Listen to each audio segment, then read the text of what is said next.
What's up, man? How, Here we are, here we are, man. 2020 in our basement, in our studio, face to face. 2020. Jonn Hawley, man, it's super awesome to like.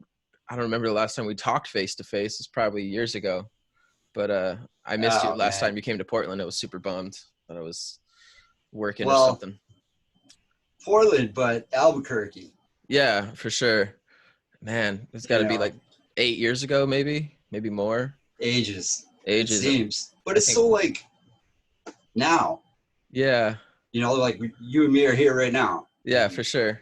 It's been cool to as you know, just like make a music family throughout your journey. So yeah, there's very few people that you like just feel like connected to, whether it's like the internet or just like being able to shoot the shit. So I appreciate you just willing to chat with me and shoot the shit and talk music and talk kids and art and who knows what absolutely. else, man. Yeah. You know what? Like my camera's a little bit higher than the screen, so like if it seems like I'm not looking at you, like No, no. it's a little bit higher. Oh, it's all So like good. but So I know you, man, as a really amazing producer. In fact, if I had to like pick a sound for the rest of my life, it would be some Jonn Hawley soulful sound. It's like organic and soulful, and it just like sits here for me. mhm. I Okay. love, I I appreciate that yeah, a lot, absolutely. actually. I rarely hear that, so like it's cool to like connect. Yeah, I was talking to Bizio about that the other day. I was like, if I had to pick one sound for the rest of my life, it'd be like, this particular sound. As I've gotten older, I've gotten more appreciative of it. I was definitely lucky at a young age to have people take The like, glimpse. take me under their wing and just be like this is real house music. Like, salute, man. You read this? Thankful. Yes, absolutely. Mm, Yeah, man. that's I remember when you played in Santa Fe years ago. I just remember at the end of that night just sweating from just, I'm number one, a dancer and just a music Santa lover. Fe. Which Yes. one? Which time? Gosh, man. There was one time that I played like It was the one ages time ago. you bring Corey Lynn with you.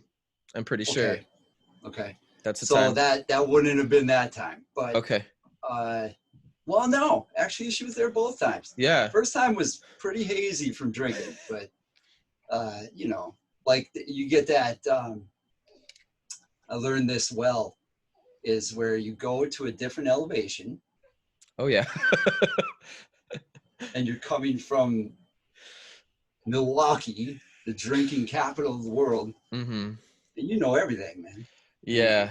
Santa Fe's a And mile up. everybody's like, hey, man, it hits you different, and when you get up in the mountains, and I'm like, I got this.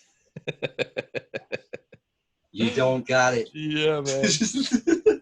Yeah. I But just there was a time that I played at this. It was a place that it looked like almost like an old maybe church, and they had like candles inside of the where the Stations of the Cross would go. Oh my God, I'm trying to remember that venue. It was the most epic setting ever, man. Oh, I man, think JoJo Flores was playing that night too. Santa Fe is a pretty special place, man. I love New Mexico, but Santa Fe in particular, it's But just it was that restaurant. Cervantes. Yep. Cervantes. Oh Yes. man, that's an Oh, amazing dude, that venue. night was amazing. That's an amazing venue. There's some video from that night, I I think. think so. It's floating around out there. It's such a cool venue. I've never had the chance to play there, and in fact, I think they stopped throwing parties there entirely. They switched ownership or something. So, yeah, it's That was it's body strange. language. Yeah, man, that was That was Rev. body That language. was Yep. Reverend Mitten. Shout out Rev out there. Big Yeah, ups to Rev, dude. dude. He's Hey, everyone for real, man. he's the intro to everyone's first dose of house music, I feel, or even the rave scene back home in New Mexico. He played it. Everyone's, even the older cats. He was like, what was your first rave? It's like, I don't know, the Rev was playing, so I was there. Yep. Yeah. Yeah, I hope to have him on soon enough, man. I think You need to. yeah, I'm going to, man. I need to ask You him. need He's to. legend, absolute legend in Dude, my book. total legend. Yeah. Absolute legend. So when did, like, let's take it back to like when did you find music in this way? Like, when did you find house music in particular? House music. Yeah. That's a really good question. It's like asking, what was the first house music record Ooh. that made it to wax? Who did it? Yeah, like, yeah, that's like the never-ending question. I know. But I would say house music wise, damn man, that's really hard to say because like I would play different stuff because of my brother. Yeah. So 91 is when I began. Okay. Well, before that, how old were you when you fell in love with, you're like, I want to do this? Like before that. Forever? Yes. Love it. Nah, it was 91, man. Okay. Okay. That's Yeah, awesome. 91. Do you remember like maybe going to your first party? Yes and no. Yes and no. It was a blur. Well, it was so like it kind of intertwined with my brother's life. You Okay. know, he was the DJ. He brought me there as like a teenager. You know, I was in there. I was like, man, how do these things go? And he would show me how to like cue up some vinyl in 45, and as opposed to 33 when you were press start, it would be a different starting length. Yeah. And if you could get that right down, dude, you could just bow out of cuts and back and forth. Yeah. And I would watch him in just like amazement. And then eventually he was like, all right, man, you know, like he gave me this old 1800 techniques. I got it in my living room. Yes. And I had this other one. My brother was a DJ at these bowling alleys in Milwaukee. Go figure. Bowling alleys in Milwaukee, drinking, you know, like all it kind of this walks in line. But so he would bring me out, and he was like the manager for all these bars that were in these bowling alleys. And I'd be in there playing video games while he was like cleaning up the DJ booth from the night before, which was, you know, bananas every time. And again, just watching in amazement. And then as I got older, he was like, okay, here, gave me a stack of records and a mixer for my 15th birthday. And I was in my mom's basement rattling the china. You know, Yes. she would scream at me. How funny is the way that I got into DJing was also because of my sister and my ex-brother-in-law, who happened to give me a set of hand-me-down turntables and a stack of records that got me started. And I really hadn't no one to talk to until I got to like going to rave parties later on. But like by the time I started going to rave parties, I sort of had like a little bit of experience, and like I had a sound I was looking for. And not a lot of people, I guess not a lot of people get that. And that's really cool that you had an older brother to be like, to even ask a question to. He didn't really tell me much though. You know, it was like that, like, all right, man, here you go. Get out of my hair. You play my records? You know, like, How funny. How funny. So I was just listening, in fact, one of my oldest favorite records of yours is from 2009, Electric Lush on Audio Indica. Do you remember that track? no. No. It's really soulful, and it's got a really beautiful female voice on top of it. It's kind of the sound I'm attracted to in general when it comes to music. And What a bender. That's all I yeah, gotta say about that one. You know, like it was yeah, so like in a moment, as production is momentary for yeah, me. You know, it's always like whatever mood I'm in or whatever, you know, thing, it always translates into it. And Electric Lush. There's a lot to say in that name, even. Yeah. Right? Do you think that you moved to production because you wanted to hear something different, or you were just eager to get yourself out there? What was it that made you do the move to production? It's kind of a blurry story too, but a friend of mine came back from living in LA for a really long time. We used to dance for like forever, it seemed, you know, like as we were like teenagers. And he came back and moved back to Milwaukee from LA with this Roland 505. and I was DJing at this event in Milwaukee, Summerfest. Like I was playing all the way through it, the teen dance stage, Snapple, sponsored by whatever it was, you know, like it was so ridiculous. But like it was, my brother actually did that years before, and I would see that, and that was amazing. But the opportunity came that I was going to play at Summerfest, and so this dude shows up, like moves back, and is dancing at Summerfest. He's like, "Yo, what's up? What?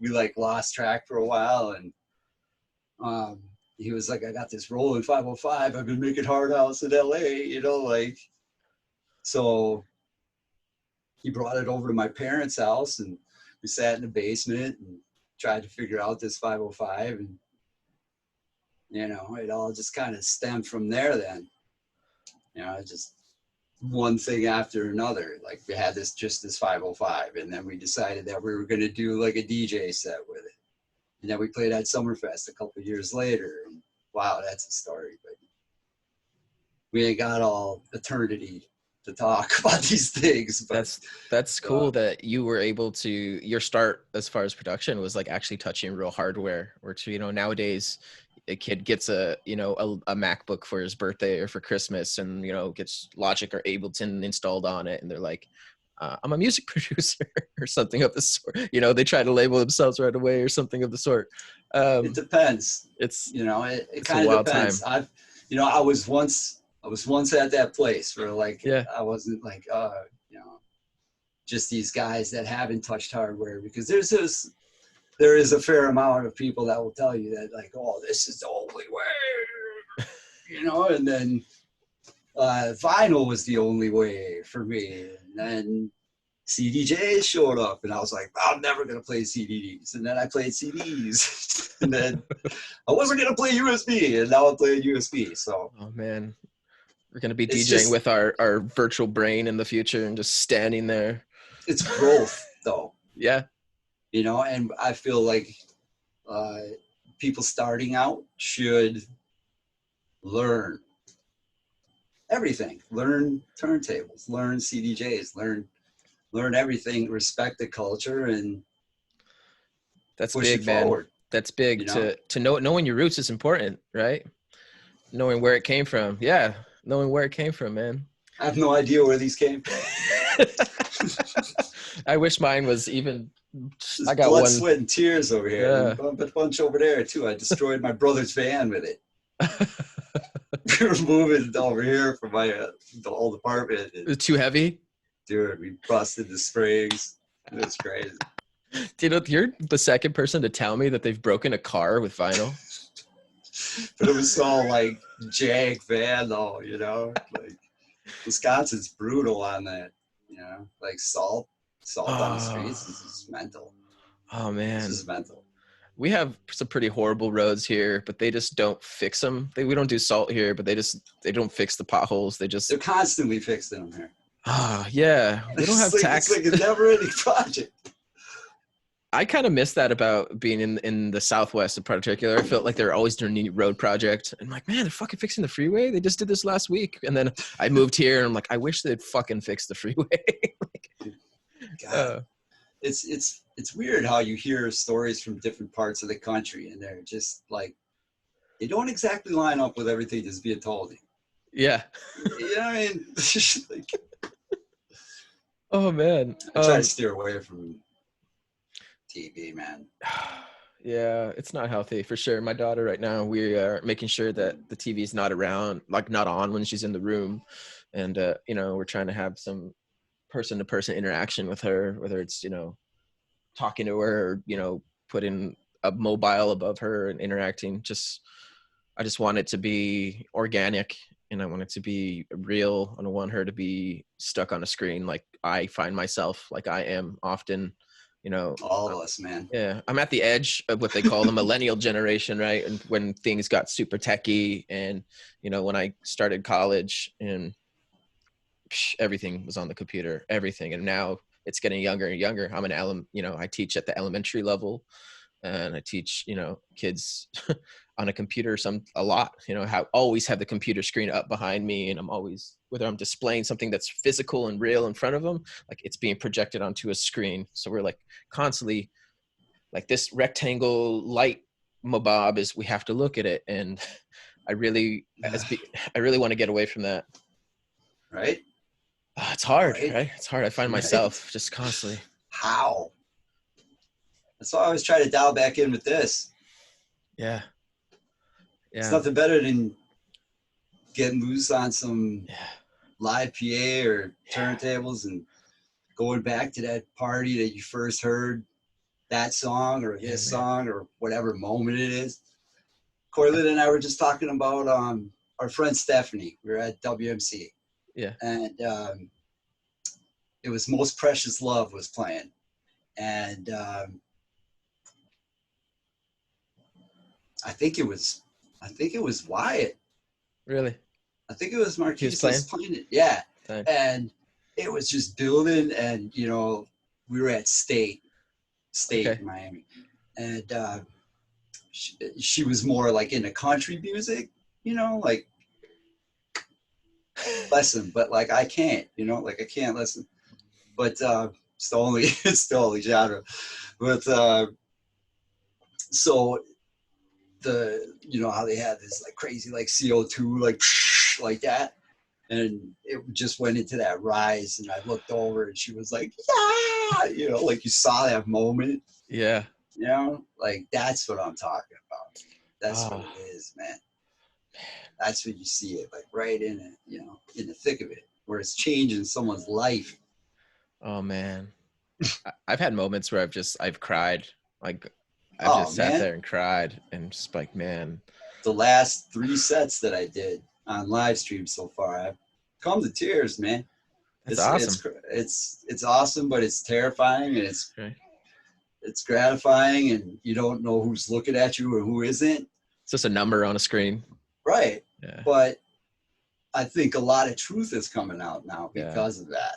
Absolutely. People are playing what they love. Big shroud is lifted. Yeah. We've actually talked about at our parties, we've talked about putting a sheet up in front of the DJ and just like separating them from the dance floor, just as an experiment to see what just to see what happens. We haven't done it yet. I don't know. No. No. What we need is us. We need us right in the mix. All right. Yeah. We need them right here, like in it with them. Mm-hmm. That's the thing. That's where it's at. Yeah. That's where the magic happens, man.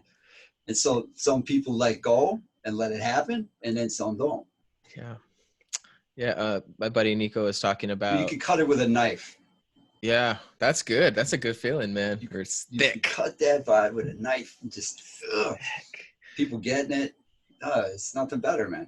How wild that Whitney and I were just talking this morning about one of the first times we went to Detroit, and we had went to one of the after parties at, where is it? At Blondie's, I think it was. No, it wasn't Blondie's. I forgot. It was Detroit like this. Is not. I'm not familiar. Like I apologize. No worries, man. So Detroit, but it's different, man. It's different. Techno's a whole different level. I played there with Brett Johnson during Movement. There wasn't. I don't know. I think 2006. Okay. Yeah, maybe this was like maybe 2009-ish when we were there, and we talked about a certain party. We're talking about vibes, how we miss this culture of just being there and feeling like the people who are there are family, and it's all love, everyone there, and everyone's giving you a hug, and the music that's playing is loved by everyone, and everyone's just in it, right? So feel fam. And I know nothing about family, man. Yeah, you got a big one, man. You dropping the seed. You didn't know what it was for, did you? Yeah. You didn't know it was for.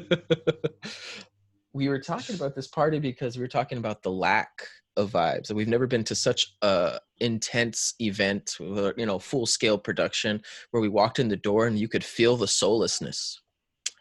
And I really want to talk. Yeah, it was really weird. That's heavy. It was really heavy. In fact, my wife, we were just dating at the time, but her and I, we left with our other friend, Carla Lynn. You might, Mm-hmm. yeah, Yeah, disco. yeah. Disco Soldier. Shout out Carla. She's in San Francisco Yep. now. Yeah, crazy. DJing, man. I miss that girl, Yeah, man. she's dope, man. She's super dope. But I remember her coming up to me and she's like, "Do you feel it?" Because there's nothing. And I was like, "Dude, you feel that too?" And Whitney was like, "This is weird, right?" And we all three of us looked at each other and we decided right there and then, I was like, we're going back to the hotel because it was just like not worth our time Oh, and vibe. energy. It was so strange. So I I just miss that vibe of family, you know. Come to Wisconsin, man. Yeah, I would love to Come go on out there. down. Yeah, Come on man. down, man. It's Hell yeah. here. Tell you. Yeah, that's dope, man. How often, oh, before all this thing hit, how often, you know, and maybe the we family's were hard doing to do. some. We were doing a lot of stuff on the regular, man. We Right. were really trying. We were. I mean, we were right on the verge of a few things, Yeah. and we still are. But Yeah. it's kind of just been put on pause. I mean, We'll all the get back to whole it. world, the whole world's on pause, man. Mm-hmm. And It I doesn't hope matter that what city you people, go to. yeah, It's there if you dig hard enough, right? And if it's oh not yeah, there, you got to be the captain of the ship to make it happen. Sometimes I feel like leaders, leaders, we man, need them, man. for sure. We need them right now, right now, like yesterday, right now, and Yeah. now, and now. I I was telling Nico the other day about probably like one of my favorite sets last year. I opened for Mark last year, and it was just, you know, it was a pretty big show, and people showed up early, like on purpose. It was just Smart. really rare. People showed up Mm-hmm. early to listen to the opener, which I was super like happy about. I was like, wow, people are actually gonna be here for the Which is set. a talent. Which is a talent. Man, it was a science project. I was like, how am I gonna, you know, I for weeks. Very few understand this, man. Yeah, it's an art. It is an absolute art. The art of opening, you got to consider who that You person don't is. bang. Uh-uh. You can bang without it being like, Mm-hmm. fist bumpers Yeah. and Mm-hmm. epic builds into Yeah. nothing. Like I just build the yeah. night, I don't know gradual how many build. times I've been to an event and like the opener has just like gone ham, and then the headliner gets But do on. you think, that comes from just where the kids or like, the mind frame is? Because I'll tell you, man, my 22-year-old, she's like, now it's got to be, so like it's really good at, say, when we're at the rave Mm-hmm. for 3 days, because it doesn't matter when your set time is, you just bang and that's it. Yeah. And like that's the mind frame. But then when you put those people into the set of a club, I think a lot of people don't want to speak up to them and say, hey man, get over yourself and just build a night so we Yeah. can all just enjoy this, instead Got to of you tell a ripping our story. face off for an hour. And then Yeah. it's not hating, it's just, No.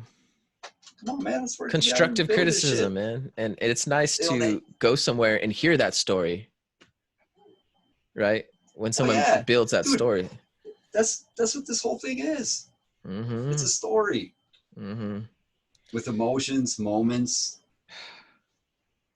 I've seen some magic out there just being a dancer, and I've seen people just, you see them falling in love all over again. I'm like, man, this is Master of puppets. yeah. Yeah. Yeah. And It's very like, there's very few DJs that did that or ever do that. For me, it was Derek Carter. Blue. That dude was playing this club in Milwaukee, which, you were asking me earlier what made me want to really pursue this. Derek Carter. Dope. He was playing at this place Matisse in Milwaukee. My brother took me there, and dude, that place was rammed, and it was a sardine can. The speakers were on fire. They had those those resistors Oh.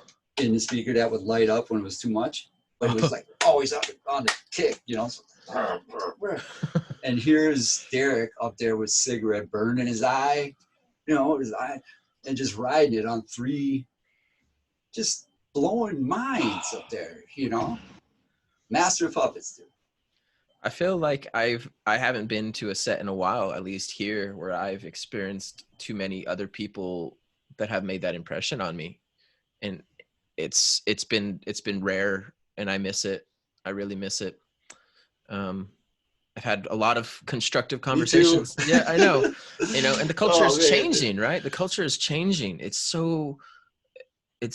odd, You know and what? Not here. ah, Not here in that's Milwaukee, good. man. That's good, man. It's Come on because they got down. people like you, Tell man. you. They got Come people on like you, down. man. Not to say that it's Well, not here and it's it's not not just there. me. It's not just me. That's It's good to hear. us because Hmm. the thing works when we all work together. And if we don't, we've seen what that looks Hmm. like. I've been here long enough. Yeah, it's really odd to see people like butting heads or just like being like egotistical towards one another when at the end of the day, we're all supposed to be family, man. It's like I support you, you support me, and we support each other, and we could, as a whole, grow our roots out to create this beautiful tree, right?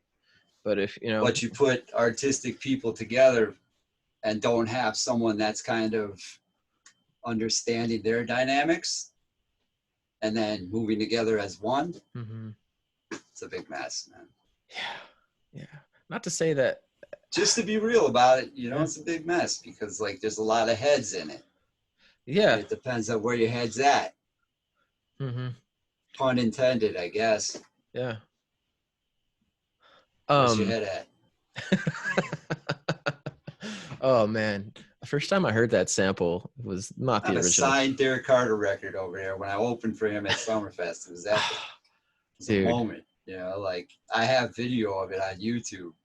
yes. That's my brother's on the video, and I had my homie Kevin come down, and he showed up like he was subbing in from the Dave Matthews Band, and he was like, "Yo, what's going on for Summerfest?" And I was moving into this house. We were moving into this house that week, and I just picked a bunch of records and recorded them to CDs like an idiot. And it was like, That's wild. so, well, yeah, because I wasn't gonna play on vinyl there. Are you kidding me? And there was so many songs that I wanted to play at that time that I didn't have, so I just did ghetto rig. I recorded them and kind of remastered them, took out a few frequencies, and here we go. And That's super cool. dude, we freeballed that whole video. Like that video is not like we didn't put that together at all. I just picked a song for him, and he came in and did it. That's I got dope. on the mic. It was ridiculous, It was ridiculous. It's just, like I'm like jumping over the back of the stage to run, go get on the mic. I'm checking it. Like I never even checked it before that, but there was a band that was playing before it, so I was like, "Oh, okay, must be on." So just ran over Oh, there and did it. It was ridiculous, oh but man, it's just one of those moments in time where you got to like capitalize on it. You see an absolutely. opportunity, and that came from the dude that was recording the video. My brother used to do that. He used to just be like killing it on the mic, man, and not like overdoing it, Hmm. finding the place to do it. Yeah, it's got to be done with taste for Yep. sure. Yeah, man. You can't be Like spitting nonstop. that brings me to another thing is I used to go to Shelter with him in Chicago, Dope. and Shelter, there was Medusa Thursdays, and then they moved over to this place called Karma, and the second floor would always be just popping, like people getting it, and in their own space, and the sound in there was amazing. They had these emulators that were like making these cones, and it was just enough fog in there, and people would just be bugging out to the lights. But they had JoJo who would host the parties, and she would always find the place to say it, like in a breakdown, no vocals, like, right? Hmm. Now it's like every track, somebody's over the vocals with the talk over, like, like, jeez. I don't think I've ever used the mic during a set, like during a legit set. Maybe like on the radio show, but I don't think I've ever gotten the mic ever. You ever been to a D&B show? Oh, dude, my friend Ashanti. My friend Ashanti at DMB. I play drum and bass. I fucking love drum and Yo, bass. I'm a huge they junglist. go in. They go in. There's been a They couple go in. times where I've played a drum and bass show and I've had to tell the promoter or tell whoever's emceeing, I was like, bro, like, no offense towards you, but like, just can I do my thing and maybe you could get in there during a break or something, because I don't mind. But I think being clear and when you communicate, it's fine. It's just like when you don't communicate and then you're like mid-set, you tell someone to shut up or something, that's bad vibes, obviously. But I think that if you communicate, guys on the drums is, yo, uh, I have stories for days about those guys. oh Sure, man, like, some wook dude pulls up next to the booth with a djembe. You're like, dude, it's happened everywhere, right? oh, so many times, man. Yeah, I love drum and bass, man. That's a whole nother episode for me. Let's talk. I'm a huge junglist, man. Let's go. I love liquid or the same kind of music. You gotta come to Wisconsin. See? The same kind of music that I play in house music, it translates directly to the drum and bass I play. It's organic and it's soulful and it's melodic and it hits you here. You know what I mean? You know that. No, I don't know what you mean. And I've come on, man. There's been a couple parties where I got this for my birthday. Yes. I'll put it on my master right here. Oh, that's great. We have little babies all over the place. Our friend Amy, every time she throws a party, she like has all these little tiny babies and they go everywhere and everyone has them in their gearboxes. The Barbie head over there. That's funny. I'm a master of the. Let's see, what is this? Do you know what I really miss about old sort of rave culture? Grab it. Is the multi-genre parties where you'd have drum and bass and breaks and house and like trance and it's all in the same family. You felt like this unit, right? Mm-hmm. And you felt like this unit. And I miss that especially about New Mexico, because it was a huge spread out family throughout the state. That's what we got in Wisconsin, man. Oh, you guys got it. Love it. And not to say that it's not here. It's just a little bit different in my own opinion. And maybe I just haven't experienced it in a way maybe someone else has. So hopefully we have someone else in this scene. I haven't frequented Seattle or Portland. I played Portland like twice. Well, Eugene and Portland, but that was like one-offs. Yeah. When Groove Suite was still around. Oh man, dope. Dude, that sound system was sick. You know what? That was right. It was sick. Groove Suite was right before my time here, and it's really interesting to hear all the old heads like just raving about this place that was Dude, that was a family incredible spot. I know that they would close the doors and then like they were closed, but they'd go till like 10 in the morning or something crazy. So I hope to interview some people about that. Yeah, I miss that the family vibe, man.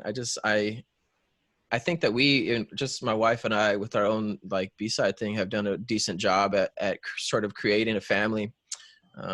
It's only been a little over a year and a half that we've even attempted to like throw shows and sort of build this thing up. And man, just a couple months ago, we were off to a pretty darn good run.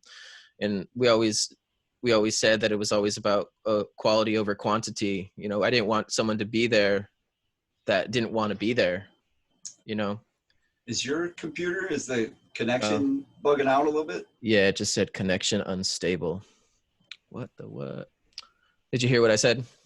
Yeah. Building your family. Yeah, it's been the same people who come to our shows. I know that they're going to be at our next show because that's my homie and that's my friend and we're family. And I really I've tried to make a point to like reach outside of our network and bring people in who, as a guest or something, who I'm just like really intrigued by, or I love their music. Mainly that's number one starting point. Is like, I love your music. Yeah. And I was really music is always number one, man. Absolutely. And then the sound in the venue. I don't care what the bar looks like. I don't need any Yep. lights. Yeah. Can I bring some extra subs in here? Is that cool? Like, is that? Yeah. I Dude, know how many times 100%, I've man. gotten in trouble for bringing extra subs. That's what we center on here. For real. Yeah. It's the sound first. Yeah. Always. Like, has to be. Yeah. Give you a fold-out table, man, for the bar. Yeah. You know, like I'm a big. Oh man, I've gotten in so much trouble talking about this in town. Like you don't even know, but thankful. I could relate to how many times I've gone to a venue. You know how many times it's the struggle of like going and having that first meeting with the venue owner and just to making sure you're both on that same level, right? Like, I don't know how many times I've been in a meeting and they're like, what do you mean sound? And I was like, uh-oh. I was, well, this is a whole financial conversation now. Yeah. Oh man, there's so many people that don't get it. I'm sorry, they just don't. Yeah, They don't. I don't. We were so lucky this year to have venue owners that like brought, like they decked out the whole spot with quality sound, and all we have to do is just show up now. Like, it really matters if the owner has been involved in the community exactly or not. Yeah. If they know the community or not. Because if they know the community, they know they need sound. Yeah. There's nothing worse than going to a party that sounds like 6x9s in the back of a Cutlass. Yeah. Oh man. Go back and check the posts on Facebook. Yeah. You know what, man? Speak up. No, preach, awful. Bro. Hey, preach. Man, it's awful, man. You can't bring quality music and then have a shit sound system. You just can't do that to people. No. Your guests are gonna hate you. They're gonna be so disappointed. I was watching the your shows, and you guys were talking about these cadenza mixers, right? Oh yeah, the rotary mixers. Yeah, and I played on a range so many times, and it's like butter, man. You know, like that's just rotary is just the feel. It's like a completely different kind of mixing, and like people that don't understand that have a problem with the mixer. Yep, absolutely. I hope that you get. Have you ever played on one of those? Man. Have you played it on a cadenza or a discrete circuitry mixer? Oh my god, dude! I hope you don't, because you're gonna spend way too much money. Your wife will kill you. Yeah. Okay. Ask her. Sure. I'll get a mixer. Why do you think I'm still playing on the CDJ 800s here, man? You know the only this is the crappy sounding 800 from the video. This is the crappy sounding 800. It sounds like crap compared to the 900 Nexus 2X something, whatever it is, right? You know, my first setup was such a janky setup that, like, if you could play on, you know, I could play on a toaster at this point. Dude, you know? It doesn't matter. It's not. It doesn't. It's what you do with it. Mm-hmm.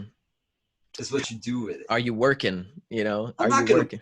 Obviously, I'm not gonna play on that shitty Pioneer 600 sitting over there that I thought was the banger, like, you know. But some of us don't really have the money to be able to go out and update every time Pioneer changes their mind. It took me forever to be able to afford, you know, our setup, and the only reason that we were able to get our setup because my wife DJs. Like, there's no way in hell I would have been able to convince her. Corey tried. Yeah, Whitney tried for years, and one day she doesn't have the patience, man. You know, like, and I get it. You know, I get it. It takes a lot of patience. You gotta grind, man. Yeah. Try to learn. You don't just get on turntables and mix. Who? Tell me, anybody. Somebody. Tell me. You just got on the decks and you're just like, got it. Come on, man. I remember touching my ex-brother-in-law's turntable and him just like being so pissed because I didn't know what it was. He had left it. He just left the covers not on, and I was like, "Let me touch this." Tone arm. And he was like, slap my hands. What the fuck are you doing touching my deck? I was like, like, you know, a 12-year-old, like, oh, what do I do? People get serious about this, man. Dude, if you do not touch my mixer or my records unless you've washed your hands. Hey. Right now, absolutely. But even before that, I'm like, you're absolutely. I'll bring some wipes with me every time. OCD out here, man. I don't know how many times. There's one time we were at a rave party. It's called Electrifying in New Oh, dude. Mexico. R.I.P. Come on. Electrifying. My buddy I was at a Deja rave party last year. It's the same. Yeah, and I remember It's one of my last everywhere, records. man. I got my record back, and the next day, like when I got back home to the civilization, I looked at my record, and there were like these 3 sticky like fingerprints on my record, and I could not get them off for the life of me. Like, to this day, I think it's like an old Chuck Love record that I still have. It's got these 3 I'm grimy. looking for the cleaner thing. Like the legit one that you put it in. Yeah, like you put it in there. It's got like.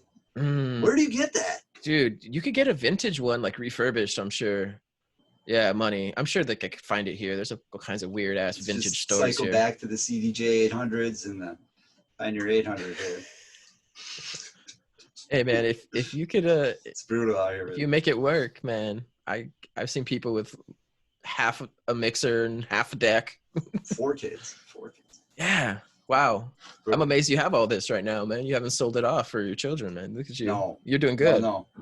A wise man once told me, if I ever feel like, I need to not be doing this or whatever, just leave it here and it'll call back to you. Yeah. You don't have to feed any of this. Mm-hmm. You don't have to pay for any of this because every single one of these was paid for already. Mm-hmm. So like, they're mine.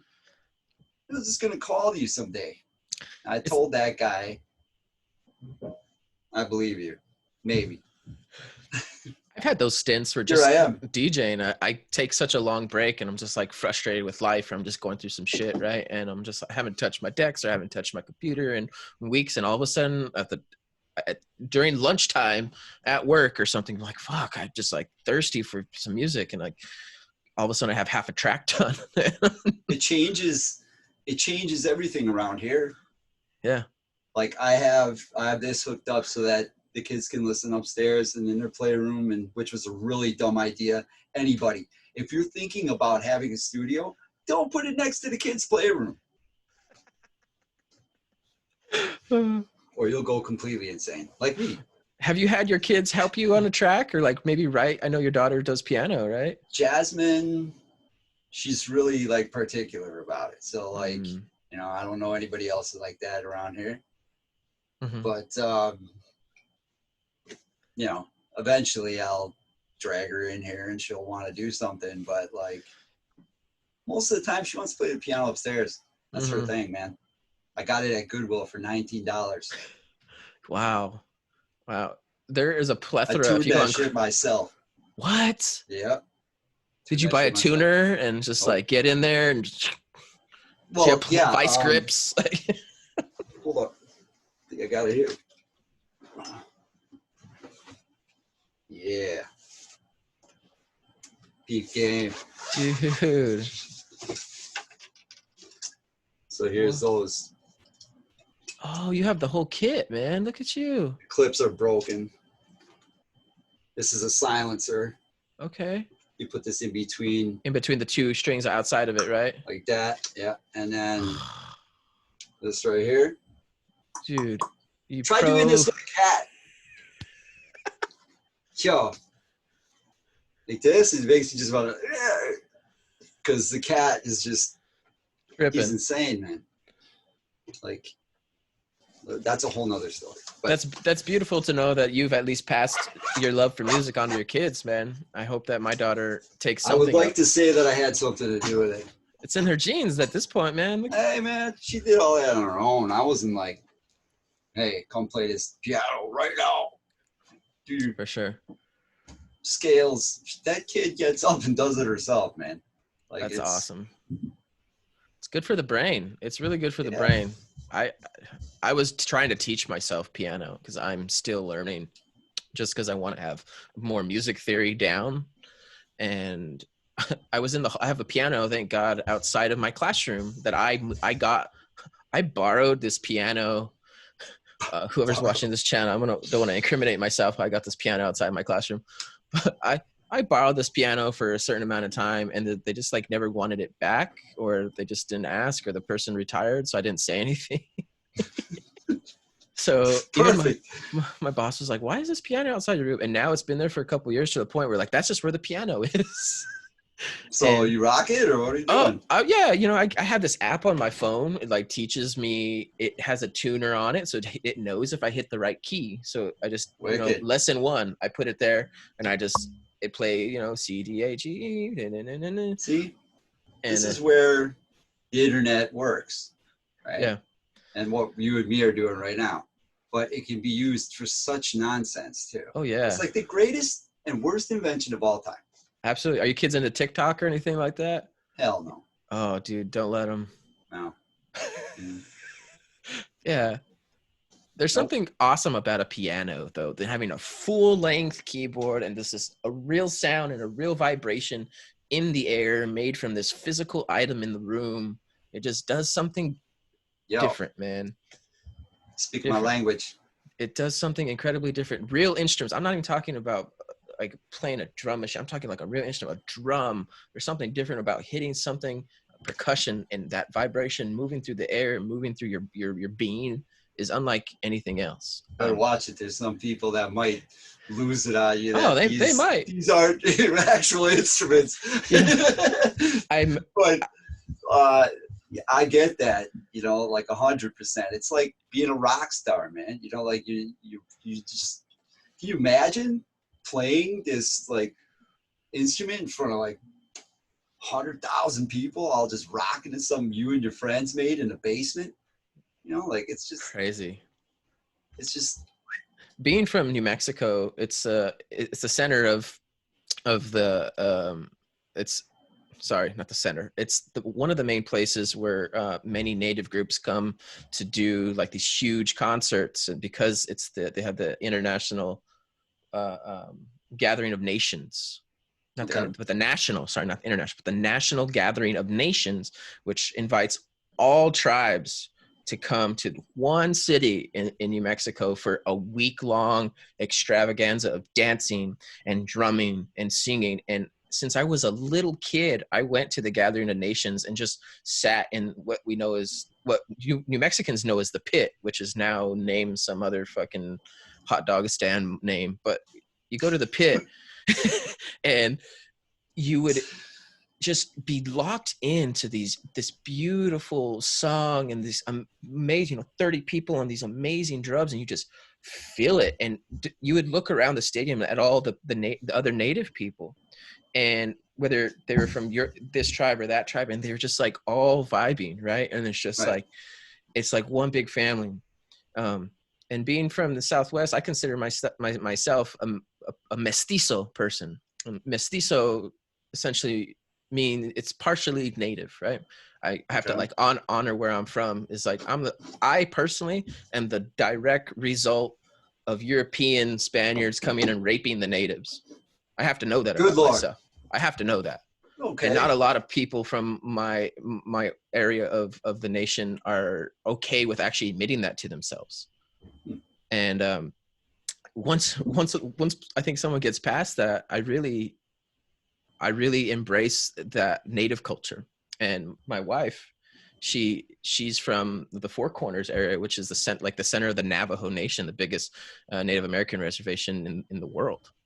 Um, so there's something different out there as far as music and being the sound of the drum, and it's just something different. And it just brings me back to That spirit, man. that spirit, man, spirit. Spirit power. So maybe that's why I'm so attracted to four on the floor music. I don't know.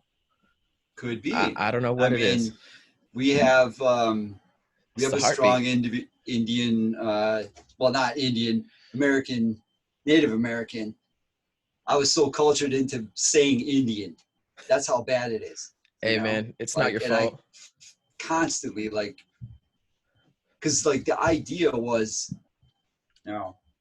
these people came in on ships, Yep. and then the Indians went out and they had a great time and they had this dinner, and then all of a sudden, like here was America, which we all know is bullshit. Yeah, man. But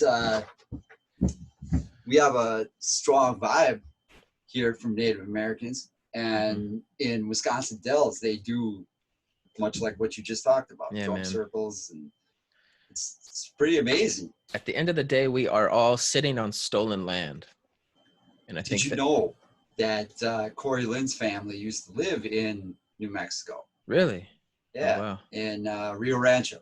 Okay. Some of them are still there, actually. Nice. Which is, Grandpa passed recently. God rest his soul. Yeah. That guy was amazing. I still wear his flannel right now. That's dope. You see me rocking that flannel that's green and red and That's looking dope. like an old man. That's exactly right. That man was something else. He played the saxophone at my wedding Oh, wow. with That's the other dope. grandpa from the other family with an Oh, cool. accordion. Oh, wow. I hope there's a Accordion, video of man. that somewhere. Pictures. There is a video, and it's on those. You know what? That reminds me. I got to get this converter for, like, you know, we had The those mini VHS tape. the old school ones. Yeah, Yeah, yeah, like, yeah. God, how do you watch those right now if you don't have the camera? Is it like a converter or something? Yeah, I don't know. Like, before I moved to Portland, The days of old, 2005. I have an OG Polaroid that's like still wrapped in plastic. Bro, hold And on. Hold up. yes.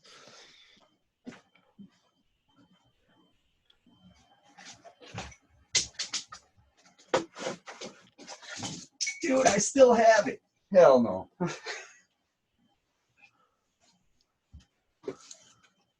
Boom. Yes, dude. I have all these relics. And that camera, is that the Handycam? Yeah. Dude, that Sony Handycam was the like Motorola Razr of the camera world for so long, dude. I had that exact model. It doesn't work for shit now. Oh, really? There's I got a little video out on the back of it. If you look, it says video out. All you need is a little if you can get it to power somehow. Yeah. You can export that cable from video out and somehow get like a video card. Right here. Yep. You get a video card and you connect that video card to your computer and just digitally record it. See this? You see this shit right now? See what's happening? It's happening, man. Yeah. We're going to get that video off of there. Boom. Gonna have my wedding. I'm gonna be the savior, man. I have no idea. Someone posted this DJ the other night putting a live. I'm trying to watch those videos. Like, we haven't seen the video from our wedding yet. We got married in 2005, man. Oh man, just yesterday. I was seeing this dude DJ on cassette players the other day. They have like, they're these white madness. Dude, they're white madness. And they have like a real platter to like fast forward them and slow them down and a tempo knob. And this dude was like beat matching. Wicked. Mind fucking blown, dude. Oh shit. Mind like blown. Reel to reel? Yeah. No, just regular cassettes. No, like, I mean, but people used to do reel to reel too. That's wild. I can't believe nuts, man. Can you imagine being one of those old radio DJs and just having this room full of just like crazy reel to reel and you're just like working, trying to connect shit. Got one up there, man. I got the one from my parents' living room. Wow. I had a guy once do visuals for us at one of our patio parties. Shout out Colin Manning, wherever you're at. I think he's in LA now. He moved from Portland to LA, but he specializes in restoring old video reel-to-reel players and tapes, and he owns a couple art galleries. Right? Yeah, and what he'll do is he has all these vintage reel-to-reel video things, and he'll set up Super 8s. Yeah, he'll set up like 3 or 4 of them and point them like one upside down, one on the side. And he'll just play all these weird videos like all mashed up on top of each other as the visuals for the party. And one of our first parties that we did, he did that for us. And everyone was like, where the fuck did you get this dude? And I was like, dude, I forgot where I met him just through the art world. We've got a video guy like that in Milwaukee too. Shout out VJ Bry. VJ Bry. VJ Bry, man. The VJs are like a real legit VJ. I feel like is a slowly dying art too. Like possibly, if we let it. It's like anything. I miss the video guy. Yeah, it's up to us to keep these things going because you have kids, I have kids, my kids, dude. They see this every day. Yeah, you know, so it's like their life. You keep it alive by keeping yourself alive, essentially. Like these these records, like I went for like, I don't know, maybe 2-3 years, didn't play any of them. And then all of a sudden I was like, oh shit, let's set up these turntables and just start playing these records, you know? Mm-hmm. And slowly I've been like finding back my roots. Like I got invited to play a Chicago techno party. Dope. And I was like, oh shit, I got to go and find why I fell in love with techno again. Yeah. Because I hadn't played a techno party in a good hot minute, you know, like I was at home with my kids. Right. So just like anything, gotta find your roots, man, before you go and represent because you never know who's going to be in that room. You never know. You never know, man.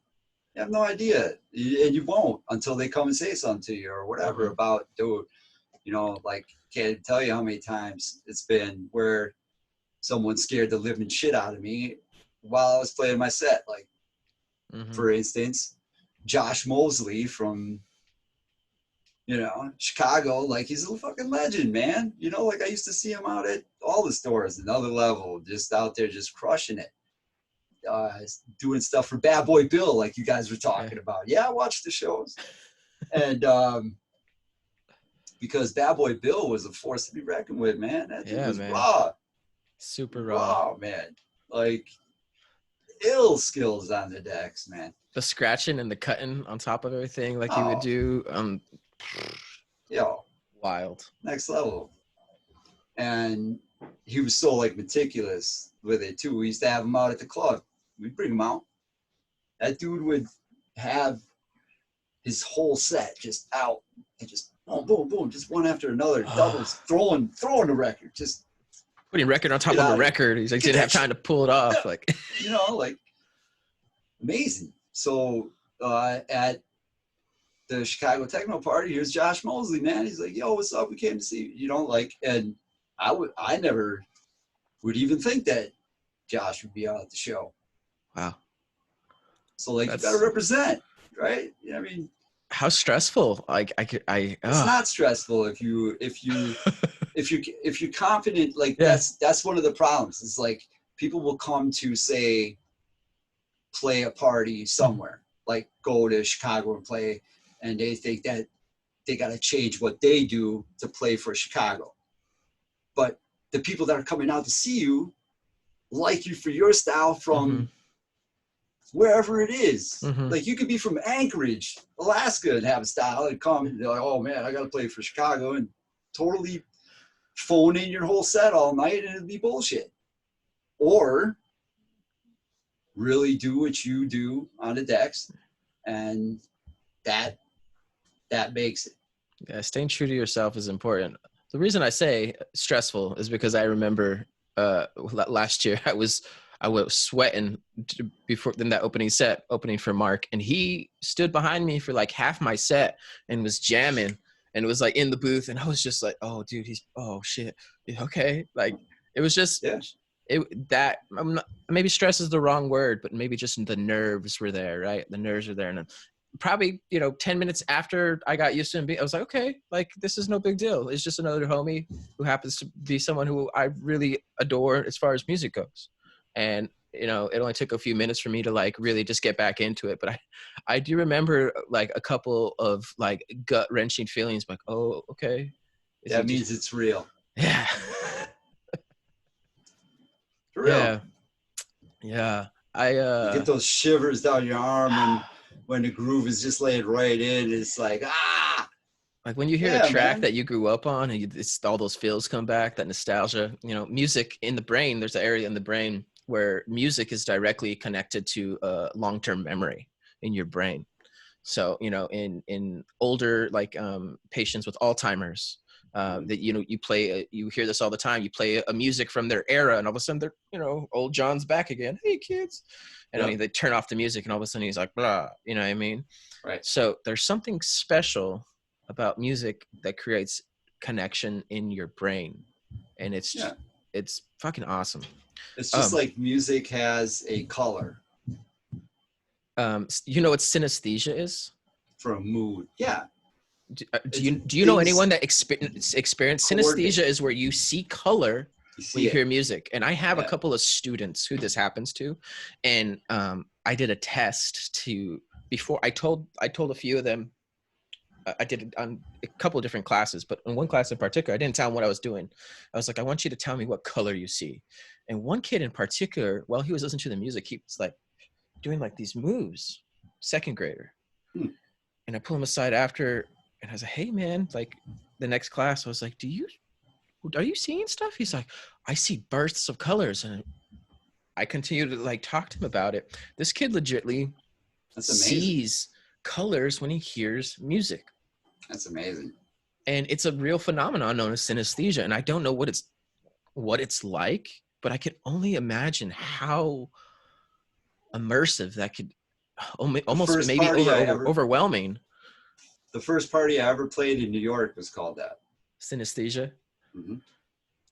Wow, what a cool phenomenon. Do you have a party that maybe you've played that could be like maybe, or a couple parties that could be like on your top list? And I'm sure there's a lot. there's so many to like mention. Mm-hmm.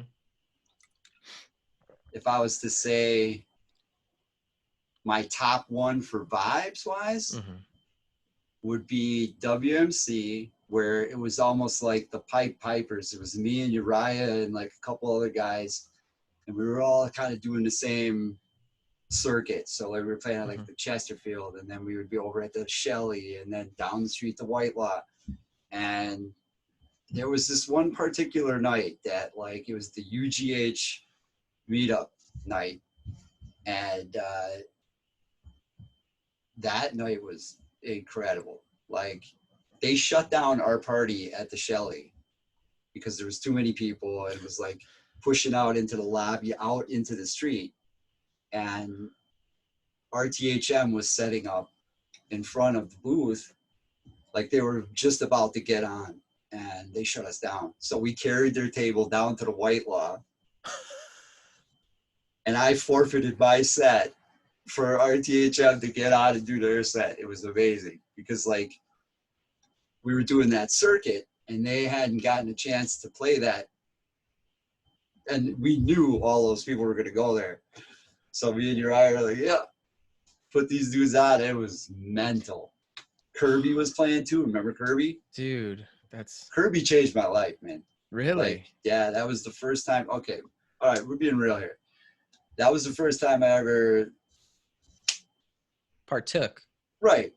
And that changed my whole Mm-hmm. perspective of what music was, and like the actual, like, I didn't get it almost until then. Yeah. Oh. Because I wasn't big into partying like that. Because Mm-hmm. like I saw a lot of people train wreck. So like that was one of the things that really kind of deterred me from doing that. And then, you know, the golden era of 98, 99, which was where my homie came back from LA and met me at Summerfest to like talk about get back into or starting music production. Yeah. Again. But that golden era, though, was fueled by e-pills. And I didn't want to, like, I would go out to breakfast with those people and be like, y'all just look ridiculous because, you know, I was more, I would just DJ and drink heavily. Vodka Red Bull was my shit. But I never would take pills. And then when I would see them after the night, you know, like where they're chewing half of their cheek off and eyeballs are going like this, that was enough for me. I was like, I never want to look like that, you know? So until it was like essentially pure, that was when I got coaxed into it.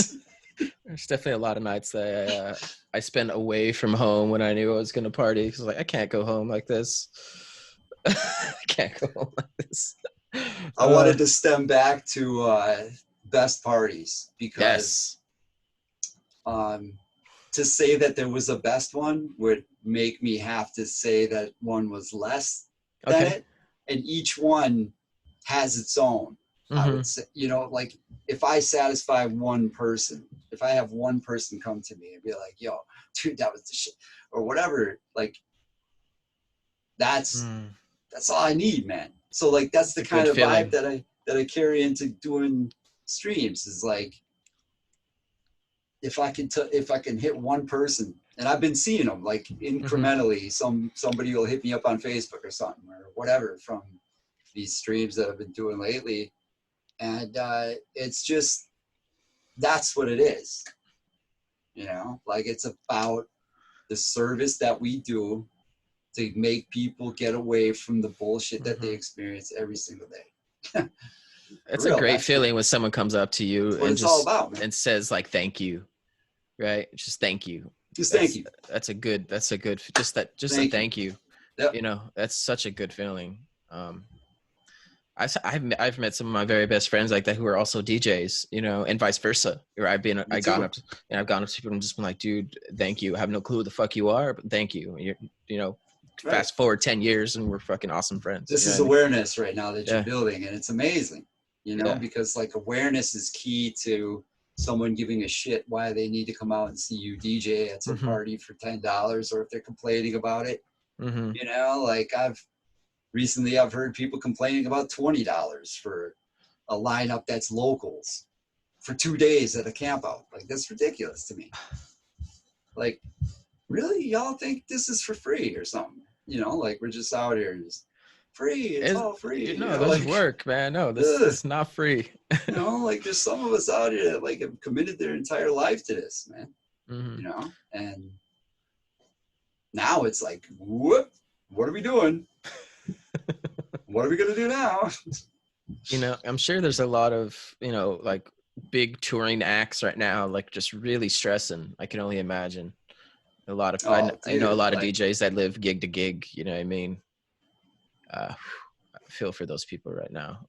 You included, you know what I mean? mm-hmm. You included, where like it's all put And on I hold. wasn't even like getting, I'm not gonna even talk about numbers, but you know, Yeah. there's been a big discrepancy between talent and actual like, what Yeah. I'm saying. I know exactly what you're saying. So I hope that with this, that people see how we've all been living beyond our capacities.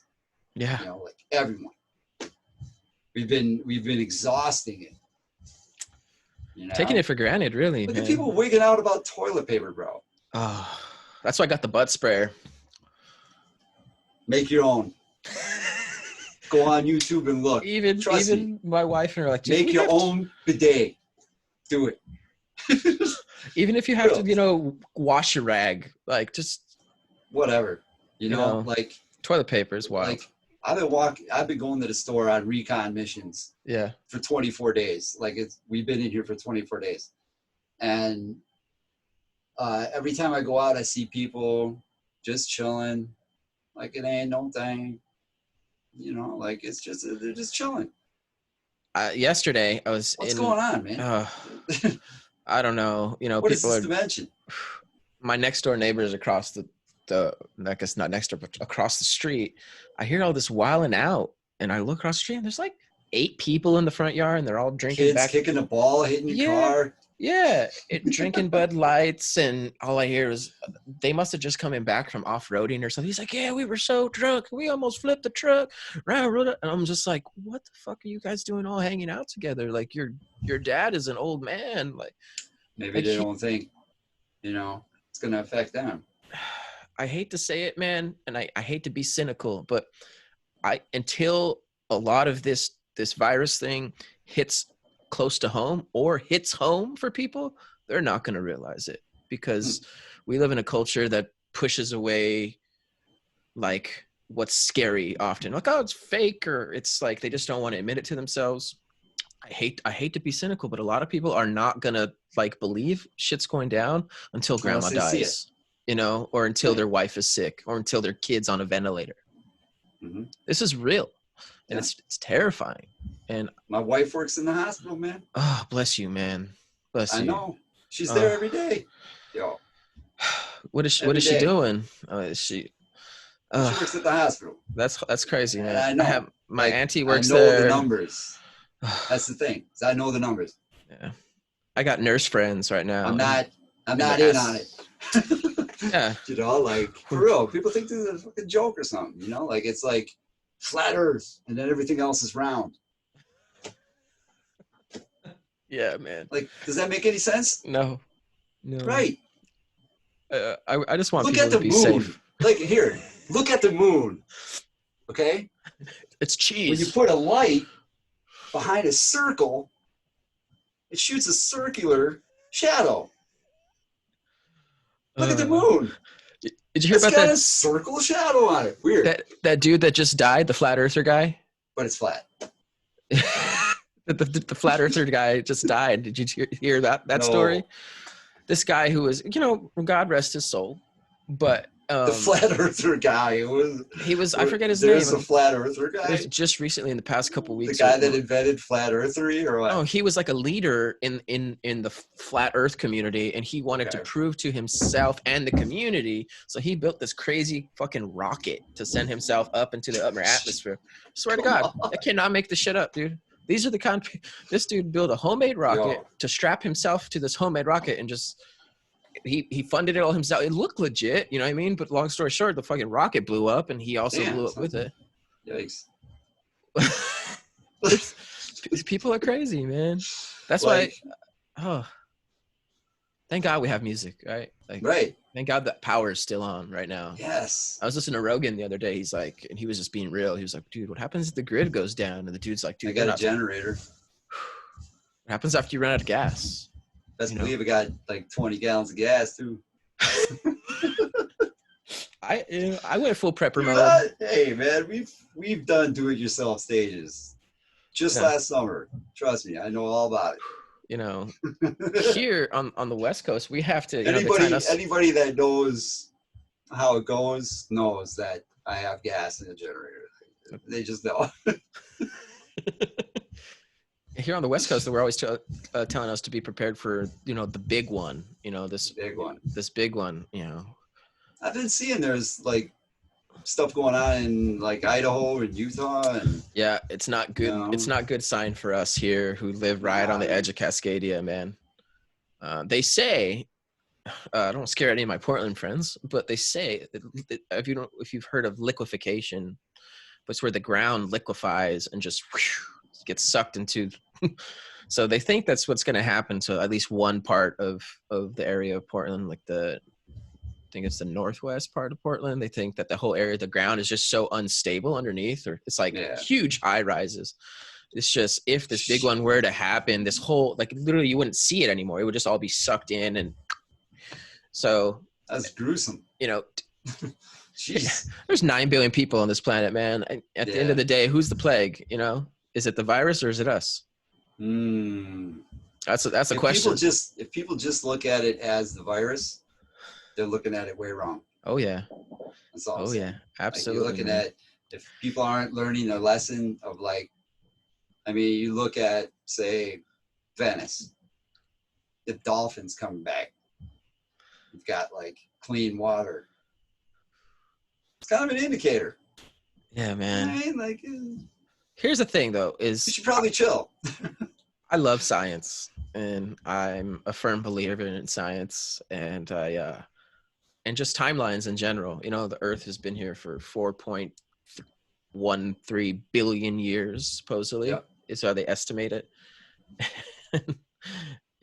We humans, right? If you were to take this huge timeline from beginning of Earth and life on Earth to like now, we are nothing on this little timeline, humans, right? We're nothing. Blip. So when people talk about the end of the world, it's no, in my own opinion, maybe not. It's just the next fold in what's going to happen next. And I think that being fearful right now is a human thing, right? It's a very human emotion. Like, humans are one of the few creatures that actually have emotions and have this extra sense So Fear is the problem. for sure, for sure. Fear is the problem. I Like, fear other humans more than I fear this virus, in my opinion. I think fear kind of plays into everything. Absolutely. It's how Like, we survive. think about the first time that you got on this thing. Oh yeah. I remember one of my first gigs, man. I played at a Show. hookah lounge. Terrified, man. Oh Going to yeah. mix a song, like, can't hold the pitch. I don't Crash. remember how to do this. Oh man. Oh man, so many crashes, So so many many. times. But it makes you who you are as like a DJ too, right? Like having those moments and growing. Like and then Yeah, if you don't graduating to using this kind of equipment to where like, you know, at the end of the day, I can go back and use all the other shit and I feel comfortable too, but I'm glad I came up that way because I have such more of an appreciation for the mix and for the dig and right. for this story that you tell and you know, this painting that you make essentially with sound and this Yes. story that I think is slowly with newer generations, they have a different way of growing, right? It's a whole different way of growing. Yeah, And because they don't have record stores to go to, and there isn't right. like a curator that would put stuff on the wall, Yeah. and then you walk in on Friday and be like, "Yo, give me everything off of there." Go to a listening station, listen to what vibes with you, put the rest back, unless you're a total douchebag and just leave them in front of the turntable. You want to hear my my mean record store lady story? So I went to a record store, you know, they're so rare, but luckily we had till recently about 10 stores in town, small mom pop shops or corner boxes or whatever. And one place who I won't name, I don't think they're there anymore, but I went into the shop and I noticed that they had one turntable and it was at the counter. I was like, okay, well maybe I have to go over there. That's fine. Cool. And I'm picking through, and the lady who's sitting there, I walked in the door, and you know, just know that old smell. Like you walk into grandpa's house, and you're like, man, this house just smells old. It's old paper, old things. It had that smell to it, and all the records were like aged, right? But there was one section in the corner where people would come in and sell records, and obviously these people didn't know what they had dumped because there was a ton of really dope house and techno, and like a couple of ohm records in there. And I was, oh, dude, I'm gonna go listen to these. So I take this little stack, probably like 12 records, a good little stack, and I was, hey, can I listen to these? And the lady was like, you have to buy them first. And I was like, fucking jaw drop. And I was like, what do you mean I have to buy them first? You can't listen to those. I was like, you don't have a listening station out here? Like, she said, no. And I was like, okay. So I got all the records and I put them back on the shelf, and she was like super upset that like I was walking out. And I was like, well, I won't be back again. Like, yeah, it was really it's customer weird. service, man. Like a lot of record stores. I was blown away. That, you know, like Gramophone, on the other hand, hot jams. Well, hot jams, you'd be forced to listen to things. Yo, man, you got my boy just you gotta hear this, man. They're just playing like just cuts after cuts. And actually, Shades of J was a record that I got just by listening to someone playing it at Gramophone. I was like, yo, what is that?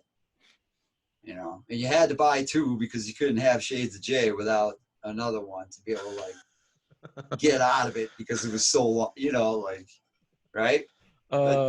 Nobody understands that now. No one understands that. Or do they? Maybe. Or do they? I have Mr. Bongo, that record, Mr. Bongo, Mr. V.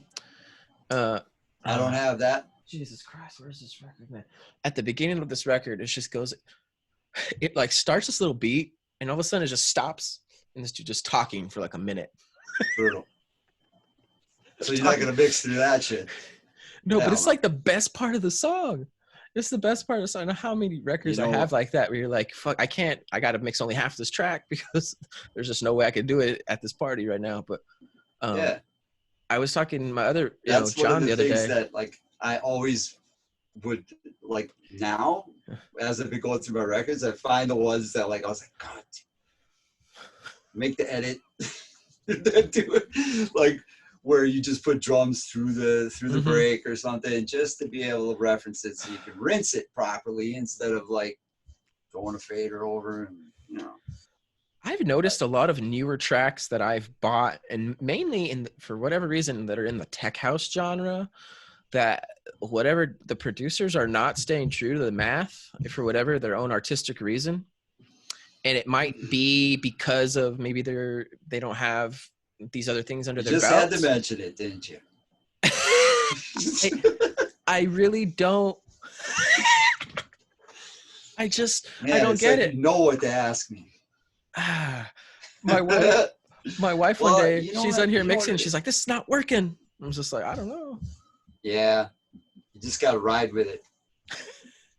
I'm serious. Like, Yeah, you know, we as DJs have to conform to what the artist is making, for sure. or make the edit yourself and play it For if it sure. bothers you that much. I mean, For sure. me, I see it as a curveball. Happened to me a couple times already out of the feeds. I'm like, oh shit. You know, you see like a miscue per se or whatever. One of my And records just ran out on the radio show, and I was like, gotta "Oh, ride it out, man. Gotta rinse it. Gotta, you know. For me, I saw in one of the interviews, I think it was the dude with the hair, with the long hair. Nico." What's his name? Nico. Sorry, I wasn't Like playing with the familiar. hair. Yeah, I wasn't familiar until now. Yeah. But he reminds me of someone in our scene here. Community, actually. Shame on me for saying scene. Because scene is, I look at it as like this. Scene is one part of a movie. The community is the entire movie. Mm-hmm. It's a good comparison, man. A scene Versus movie. the community. Yeah. Scene, community.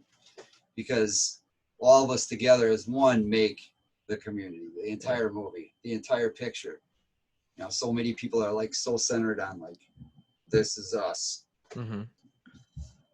How dare you? You know, it's disturbing sometimes that there's no like camaraderie. You know? Yeah, absolutely. Like dudes that you know will put it down for you. I'm blessed to have this, man. Like, you know, here I'm blessed to have that. And I advise everyone to just be honest with each other, talk to each other, work the problems out, and make it happen. You know, in your own communities. Man, community is a much better word. You know who and then we grow. Yeah. You know, are you familiar with Mina? Singer Yes. Mina, dude. No. Mina, she's good people, man. She's such Mina good people. did vocals on one of my tracks. Oh, she man. did. Yeah. Oh man. My D&B track, actually. Find My Way. You know, at our party last year, God bless her set, man. The fucking power went out during her set because we were bumping the Bob system. is from Wisconsin too. Yes, I fucking love Bab, man. He's good people, man. His brother is Chad. Yeah, sick techno DJ, man. Dude, both of them yeah, are amazing. Chad's DJs. a trip, dude. Yo, like, Chad's a trip. 100%. Wisconsin. Mina posted the other day online when this whole lockdown happened. She's like, I just want to appreciate I don't know if you saw this post or you may have been there. She's like, I appreciate you guys, right? Like it was just really heartfelt, appreciative posts. Like anyone that I've just shared dance floor space with, like you don't understand how much you mean to me. And you know, this but post what is if we just, do? Yeah, what if we do? What if we do? What if we do understand? You know? And that's what I took from that post was, you know, there's a lot of us that were like posting songs or just saying what's up or whatever, and people just showing up the way that they are. Mm-hmm. And that's perfectly all right. Like, people are their own individual self. Mm-hmm. She was such a soldier during that set. I had a buddy who was doing screen printing shirts, like he had a hot press out and we had painters and we had a really cool party going. And I'm pretty sure that my buddy's t-shirt hot press was kicking the breaker at the party. So Mina was like mid set, like singing her song, click. And I felt so bad. Yeah. But she's just such a good hearted person. She was like, you know what? Whatever. Like I'm just gonna. She like just danced into silence, and everyone's just like having a good time, just watching her, just have a good time to know music. And like I was so appreciative of her during that moment because a lot of other people might freak out during a moment like that, or just like you know their nerves get a hold of them, right? You know, it goes back to my story of when I had a big set and I queued up the wrong record and I got a boo, and I took it way too hard on myself. But yeah, I appreciate I've picked up many needles, man. Trust me. The other day I was doing my live stream Dropped it on set. the wrong cut too. I played I Imagine played a that. dub track, like the dub side of a Yeah. track, when it was like half as long, and I didn't remember. So it just went out on you. It just went out. Oh, And that's brutal. I caught the last. I was like, oh no, I'm running out. And luckily, I have this fancy spaceship of a mixer. I was able to like put a ping pong echo and like, and I left. Gotta do the best with what you got. It was pumping. Best with what you got, man. For real. This is, I'm still learning this thing every day. It's got a lot of special tricks to it where, you know, if you were like a DMC DJ, and you could definitely play an intro after a beat and do some crazy like wafty breakdown from the last track. It's just, I haven't gotten to the point where I feel 100% comfortable with it. You know, I just mix. So Word. dude, for me, I wanted to comment on looping too. yeah. I'll loop the shit out of a back end of a record and rinse it, you know, as long as you're rinsing it for real. But if you're on sync, get the fuck out of here, man. Come on, man. Mix that shit. Do it. Thank you. I just got shushed. The baby's asleep. All right. You got to get going. I know it. No, it's fine. I just got, I do have I do too. I got to. Oh yeah. You have a cat, right? Before we go. Yes. I like to ask this question. Dogs or cats? It's obvious now. A cat? I had both. Okay. I had a dog as a kid. I preferred cats. And I never thought I would ever be saying this shit. You know, Wow. like I was allergic to cats forever. Mm-hmm. And then like I think I may have beat it with like Clarendon D for like a good hot minute. That was during the Bender time of 2008-9 that produced Electric Lush. But I did just listen to the Future Forward track, dude. It's super hot. I like that techno. more pounding. It's Techno. more it's pounding more, dude. You know what, man? I've just been following moments, man. It's in my crate right now. Following moments. You know, like I had like some bucket list bootlegs that I wanted to do that I put up for free. Gin and Juice is one of them. I replayed the bass line. Where are these? I'll send it to you through Dropbox. Please send me some bootlegs. I got tons, man. Dude, but that's all I've been doing is like that and writing stuff that I like. I don't care. You know, if it comes out as like tech house, comes out as hip hop, comes out as D&B, comes out as whatever it is that's what you are. That's who you are. Like what you make, what you produce, that's okay. Everything. Yeah. Make everything that you like. You know, like dude, I had horse blinders on way too long for house music. For real. I love house music, dude. House music's my fam, but like everybody else is my fam too. Just because D&B heads don't like your house music doesn't mean shit. That doesn't mean anything. You can't force people to like a kind of music, man. All you can do, lead the horse to the water. Yeah. Come see my set, man. Open your mind. I definitely been writing music that has no genre label. Yeah, it shouldn't. It's almost like it's atmospheric hip hop, or it's almost got that Dilla style but a little bit more atmospheric. I don't know how to explain it. We all get inspired by whatever it is during the day, what you hear. You know, I can't even tell you how many times I've been blazed up or whatever it is, and I hear something on the TV that's like, oh shit, stop that. Make her rewind it. I'll come up there with my recorder and grab it, and it inspired me so that I can remember it later, because most of the time I just kind of, go off into la la land because 3 kids, bro. Hey man, God bless you. But I put it on my desktop and go back and revisit it later. And, the best way that I can describe it is this: get out of your own way. That's amazing advice. Get out of your own way, because that there's that person that shows up when you're working on something, you're listening to it, you're like, man, I don't know if this sounds good. That's him. Tell him to get the fuck out of the way. For real. Because like in your head, while you're listening to a track, eventually you'll get to a point where you're like, man, I don't like this part of it. And it's this minute little thing that in the mix down, nobody could tell, but you have 32 versions of it. You remember exactly how every one of them sounds. You're like, dude, I hate that thing. You got to get over that. I did one of those things the other day where this guy was just reviewing people's music on Twitch. He was like, send me a link, you know, to some random guy. And he reviewed my track. And after, I was like so self-conscious on my track. And someone else did had he told give you any ideas of how to change it? Yeah, he was really specific. He was like, I don't feel like your bass line matches the rest of the song. Like this song that you made, it feels like you're on the beach. It doesn't feel like you're in the club. Like this is I had this really like electro style, you know, triangle bass that I had put on the bottom, wah wah wah wah, and it had this like guitar on top, and it definitely felt like more of a beach vibe. That bass line definitely didn't match, and I just needed someone to tell me and be honest. And when I took it out. Imagine that. I told him, I was like, please critique this. I'll take whatever you have to get to. And after I took that bass line out, I was like, okay. And I was brave enough to send it to a friend of mine named Alexa, who is a singer and a producer herself. And I was like, I need someone to like bless this with some female vocals. It feels like I need some vocals. And hopefully this will be the first time I ever actually play with someone else's voice that I actually like requested. Mm-hmm. So that's something else for me. You know, so if you have any tips around that, I would love some tips.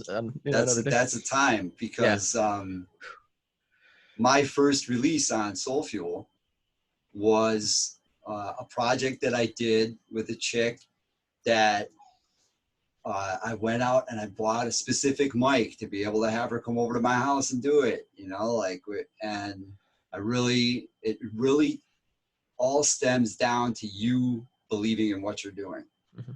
you know, and having the courage enough to know that, you know, there's going to be some shitheads out here that are going to look at your track and, you know, evaluate you or however that is. Those people aren't your friend. The real friend is the one that's going to help you get your mix to where it's supposed to be, and the one that gives you the honest, mm-hmm. man, yo, not this, but this. Mm-hmm. Johnny Fiasco was that for me. That dude is like legend, man. And he put me straight a few times, you know, like very appreciated, dude. You know, like the Native Soul brothers, right? Yeah. Native Soul was like, those were the homies in New Mexico, man. And they were affiliated with Fiasco as well. Mm-hmm. And Johnny would, you know, like outside of a track, and I knew Lego through Chicago. And so I would go to Red Dog on Monday nights. And that was kind of how I got intertwined with Fiasco. And then he just started giving it to me real. It's like, yo, dude, this kick sucks. Or, you know, this snare doesn't sound right. Or these chords are awful. Or, you know, like I had to change this so many semitones to get to this or whatever. And I really appreciated that shit, because I didn't know what I was doing at that time, you know, like, and being able to like take that from someone is really a value that you got to hold on to. Mm-hmm. If it's like somebody that's bringing it to you on a real tip like that, make sure you're listening. Absolutely, man. That's solid advice, man. That's solid advice. Dude, Fiasco was, come on, man. That's Johnny, dude. I remember when he played a focus party in New Mexico, and I just remember it was the first time I had seen like in-ear focus. New Mexico. Yeah, but yeah. Isn't there a Focus in LA too? Probably. I don't know. The Orange County, man. Yeah, different. Josh Billings and Nonfiction. I just remember the first time big ups to those dudes. It's the first time I saw in-ear headphones where it's like, where's his headphones? Those are terrifying. I was like, how does he? He's not even mixing. I was so intrigued by his in-ear headphones. Yeah, those were made by Shure, I think. And I'm sure he had some kind of crazy prototype situation. He like pulled out this little box. Well, he did, in fact. Actually, the guy that put me on in Milwaukee, God rest his soul, Rock D. He was the dude that put me on with Summerfest. Put me on for 11 days straight, man. I was breaking records. Like I was just talking to Paul Johnson actually about this shit. I said, man, get down. People heard it in Milwaukee at Summerfest before it broke. Like, because I got that shit from Gramophone on some white label shit. Dude. Like Moody. Yeah. Let's see. Oh, Moody Recordings. Look at that. Dude, I have a ton of Moody records. In fact, it's not like these are categorized or anything. I have no organization. It's just a big dump back there. This Cortland's been after me. Why don't you put all that shit where it belongs? And you know, because like I'll go and I'll grab over here and it'll be like some techno shit, and all of a sudden it's like, oh, deep house, and you know, everything's all just like mishmash.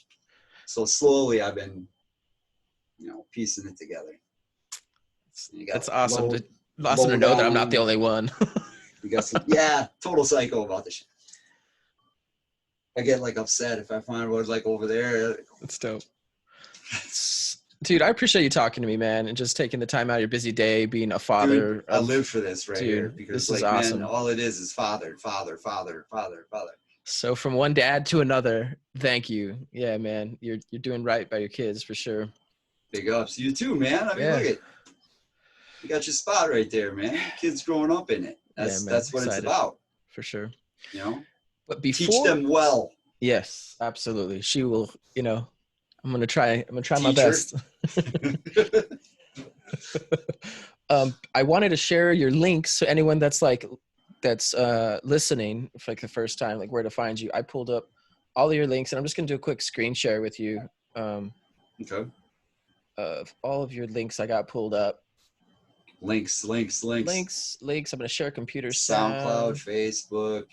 Those are usually the most solid ones. Yeah. So first off, I got your SoundCloud up. I got like a quarter way through your new mix that you put up. I was super, dude. Your first track on here. What's the first track you had, dude? The first track on there. It was like, I was sold. Wait. There we go. Let's see. Right here. Oh yeah, JT Downs. Yeah. Dude. Yeah, Stay Inside. Dude, it's a good track, man. I love that. Dude, sold me on listen. JT, man. Good. I opened for him with Dimitri here. Speaking of the Native Soul homies, Bobby who lived, dude. Yeah. Bobby who lives in Oregon. It's right there, man. It's crazy. That was one of my first parties playing in Oregon, playing at the Whiskey Bar, opening for JT, man. Good people, man. Good people. There's Track Source, okay. You know, I got your the infamous Gene Ferris remix. Yeah. So I got your Track Source up, and I was trying to go for like deep to like how old you got tracks back here. Man, I don't even know. This is the Electric Lush one I was talking about. Yeah, they did get rid of a lot of them, man. Really? Because a lot of them were on like Firehouse Boots, like Organized Crime. Okay. Like a lot of people really don't. I don't know. You got to be ahead to know about Organized Crime. But dude, Organized Crime, there was a lot of cuts that kind of disappeared all of a sudden. Yeah. So if people want to search you on SoundCloud or Track Source, it's JONN. NN. Yeah, okay. 2 N's. It's just dumb. But I love it. JONN Hawley. Yep. And then I got your Beatport up here. Beatport, yes. You know how long it took me to get my artist page on there? Did it take a long time? Yeah, it was like surgery, man. Do you have to prove all kinds of stuff like you're a real person? Well, no, it's just like I feel like the customer service at Beatport is like pissing into the wind. There's like no one there. There's nobody there. Like you're just like, yeah, hey, I'm trying to Track Source. Do you remember back in the day when if you were I'm on? not hating. Well, maybe I am, but Track Source is here at Beatport. Bang! Like Track Source, like I send an email and somebody's back to me. You know, like if I want to find real house music, man, I shop on Track Source. And story. No doubt, dude. And then I looked up your Discogs just because I'm a vinyl head. Yeah, I don't know how updated all that is, but God. Yeah. So Like if you, they I can don't search think you I on any even of these. have. I don't think I even have a login for Discogs. To Oh be honest, man, it was like one of my friends that did this like ages ago. We're not friends anymore. So dude, this track right here, I haven't even heard this. which one? What is this The one one? with Animal. Jamon? Yeah. Animal in the Attic. You know where Yeah. that name came from? Where? Little tidbit here. We had we had ice quakes, Uh-huh. right? You ever hear of an ice quake? Uh-uh. Okay, so when it gets really, really cold and it stays down like below, like we get like 40 below wind chill here Yeah. in Wisconsin. And, you know, which is another thing. People are like, dude, you're from Wisconsin? What the Ice quakes are Where's real. where's Wisconsin? Um, we eat people here. It's a horrible joke. But so the ground freezes to the point where like it'll It like snaps. yeah, like a crazy loud snap. And Corey Lynn and I, it was like in February, and like, dude, mind you, it was like -40 out. So like the attic, it's freezing up there, like 40 below, crazy shit. And well, not 40 below, but really It's cold. cold. And like an animal could not live up there, Uh-huh. right? So the ice quake made the house shift, and she was like, dude, it sounds like there's an animal up there. Go take a look. And I was like, I'm not going to take a look. And then when I came downstairs and I wrote that instrumentation for that song, I named it Animal in the Attic. And then That's Jamon dope. got on it because Jamon is just like, God rest his soul too, man. Dude. That dude, he says it in that song. I'm gonna He have to says it in I'm gonna that have song. to Lingo Recordings, by the way, too. Big dope. ups Jay Leto. Yeah. I'm gonna Dude, have Jay to Leto, man. I'm gonna have to find out whoever has Well, this talk record and about, have it sent over. I'm going to say it right now. Jay Leto, I know you're listening. I see you. That's all I'm saying. I see you. That Awesome. dude's in Atlanta doing it right now, man. That's dope. Proud of that dude, man. Let's see. I have one more link. I got your just your Facebook up, Jonn Hawley. Yeah, the artist page, right? Yeah. Jonn Hawley at Jonn Hawley Soul Fuel, all one word. Right. I've always loved your logo. By the way, Big ups to Big White for that one, Luke Big White. Jonathan. And then I got your RA up here. Resident Advisor. That was Yeah. another one that I was like, man, this Dude, is like a. There's no one there. It's just like a. It's like this endless pit of trying to figure out how to get, like, say that Soul Fuel logo right there. I had to resize that thing like 1,000 times to get it look like. And then you and JC together, right? Yes. Yeah, Shadow People. Yeah. The real Shadow People. Real Shadow People. Yeah. That's dope, man. And I have legit dates. If anybody's got any questions about who's the real Shadow People, that's all dope. I'm saying too. Like I get pretty lit about that one. Really? Yeah. Like I don't generally like to talk about things that I get lit about, but I have a guy from Brazil who threatened me with like legal whatever because I don't know. He got on Beatport first, which is fine. I don't care, dude. My name is still Carlos. Like I can't change my name. No doubt. But I'm saying like with that, I have legit tracks out that have dates on them that, and flyers from WMC, from like, legit events with like, say, Future, like Future. Yeah. Right. Dude. Right. Shadow People. That's us. That's you. Not you. So let it be known right here. Right here, right now, that what we do, what JC and I do as Shadow People is something that like I can't explain, man. It's dope. It's dope when you find someone who vibe like that. We don't practice. That's crazy. We don't. We just do it. We walk in and we just show up and play. Show up and show out, man. Well, dude, it's like you find these moments in your sets. I know you do too, where like you just let go. Mm-hmm. You let go of all the like, who's in front of you, who's behind you, like Mark Farina. Mm-hmm. Mark Farina. Oh, there he is. Because you've heard so many mixes from, and Derek Carter was one of the dudes that made me shit my pants too. At Red 05, for real. Like I was playing, and all of a sudden there's like Diz and and Derek Carter in front of the set. And I'm like, holy shit, I have to do this right now. Like, are you kidding me? At Red 05, man. Dude. Remember that night forever. That's amazing. James Curd, me, Dude. and Silver.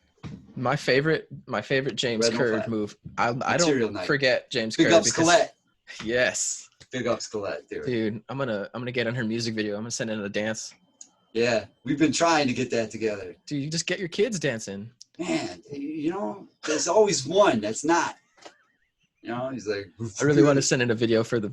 And you know who it is? It's the one that's most like me. How about that? Yeah. You know, my favorite dance is the James Curd head. He does this like, unlike anyone else. Like he puts his head up, and I was like, Justin Long too. Yeah, dude. That's a Chicago thing, I think. Maybe. Heather's like that too, man. Heather's just like, she's so like, ugh, love it. You know, I really vibe. It's the reason why we booked her for Coylan's 40th birthday. Dope, dude. Dude, I mean, come on, man. Heather and Colette played over here for when we had the Northwest House Music Conference, and NECA came with them and their manager. And NECA is super chill. I just chilling with her. I was just like, you people are just real ass people, man. Yeah. I had such a fun time just kicking it with them and having drinks and shooting the shit. That's what WMC was about. Dude. See, people had it wrong when they would go. I bought into it one time. You know, you buy the pass to go to the actual conference, and you walk in and you're just like, why am I here? And then you go out to the parties after, and it's like, this is where it's at. Yeah, this is where I'm supposed to be. Yeah, because the people that you meet, like say right now, right now, yeah, anybody that's watching this or has watched this after this is going to know something more about me than, you know, just seeing me DJ or whatever. I would like to say that I'm approachable, more so now than I was when I was drinking, because my drinking was my shroud. You know, I'd get lit to get my nerves in check or whatever I perceived to be something that was holding me back from doing whatever I was doing. You know, and that's one of the things that I want to jog people's mind about on this one. It's like, you can not drink. Make the choice. That's all I'm saying, man. My life changed 6 years ago. Good for you, bro. And that's it was awesome. it was a hard stop, just like it is right now in the world. A hard stop. People don't like it. Nobody likes this shit, but what you do from here on forward is going to define the rest of your life. Absolutely, man. Absolutely. From today on forward. I'm really looking forward to when it all comes back to fruition, right? It's going to feel new again. Like my buddy. It's going to be a whole new thing. And I were talking about, and I'm really excited for it because I think so many of us are gonna be back to that place why we fell in love with this and why we fell in love with our community. Yep. And although this might take, who knows, it might be a year, it might be 2 years before we're able to. I heard you say that. And you know what? Like, I hope it's not. I gotta agree with you. I have to, because the only way that we're going to really, like, inside, this is just from me, because like, this isn't from like what I've been reading on the internet, because dude, you read the internet or like scrolling through Facebook is this. Imagine going to the bathroom, right? And you do your duty. And now when you look over at the toilet paper that everybody's wigging about, it's already got shit on it. And you got to scroll down it. It's got shit on it and shit on it and shit on it and shit on it. And you're like, that's what Facebook looks like right now. I'm scrolling through everybody else's shit. My feeling inside is we don't know what the fuck we're dealing with. The variables are so different for different people. For sure. So I think it comes with an understanding of that. and being able to accept that everybody else is experiencing this differently, you know, like judging someone because they're doing a DJ stream that sounds like shit because they don't know how to hook up the sound, but they really want to play some records for some people because they've been in their house wigging out. Let them. You don't have to listen. Just scroll past it. You're used to scrolling through bullshit. For sure. You know? Just let people do what they're gonna do though, you know? And like I think that's gonna be really important right now. As we get back into the groove, I hope that everybody can just look beyond and just understand that things are gonna be different. Absolutely. Please. Absolutely. Because man, it's music we'll be is back, so man. important. We will all be back. You know, but as far as that like timeline goes, you know, I'm an optimist, but I'm also a realist, you know. It's gonna be a year, man. It's gonna be at least. So you know, we're gonna have to go through a whole cycle of reoccurrences of it. Yeah. You know, and it's gonna have to like work itself out. Is it gonna be done by Easter? Hell no. Is it gonna be, you know, done by the end of summer? By the looks of it, when I go out personally and I see everybody else just kind of kicking it, nope. You know, and it's disheartening to me because I have older parents, man. Same. You know, and I haven't been able to go over there even, and it's really eating at my soul. Yeah, we're gonna really talk. You know, I call my parents, you know, for last week I was calling them every day and be like, you can't go anywhere and you can't do this, and it was really hard for them to understand. But now, after, you know, 2 weeks of me battering them with like science articles and news articles from this or that, and they're like, okay. And it's really hard for them right now for, you know, not being able to see the grandkids, not my kid in particular, but my sister's kids who live nearby. And, you know, I had to have that talk with my sister. You know, I had to talk to my sister, be like, you can't take the kids over, you know. I'm in the same, you know, because we're, like I said, we're all in this together, man. You know, community, not a scene. Community. Us, not me. Right. Yeah. And being able to like understand all those situations, because man, we're gonna have a shit show when we get back to this. Absolutely. Dude, I really appreciate you. I better get back to the kiddo. Yeah, we've been on here forever. I know. I really, really, you don't understand how much I appreciated this, man, and just being able to share man. You know, share this space, but this time with you is super special, man. I hope that I love it, man. This is what I'm about. This is like, dope. You know, thankful, man. Likewise, thankful. Man. Thank you, man. I'm gonna give you a virtual salute here and thankful. And a virtual fist bump or whatever we got to do, or a bow. This is the only coffee cup that has survived. It's the only one. The cat has Adam, man. Except this one, he won't fuck with it. That's good. That's good, man. Well, any last things that you want to shout out to the world, or? Much love and continuing on. Absolutely, man. Well, thank you, Jonn Hawley. I appreciate you, man. And thank you. Till next time. Peace out. Have a good one, man.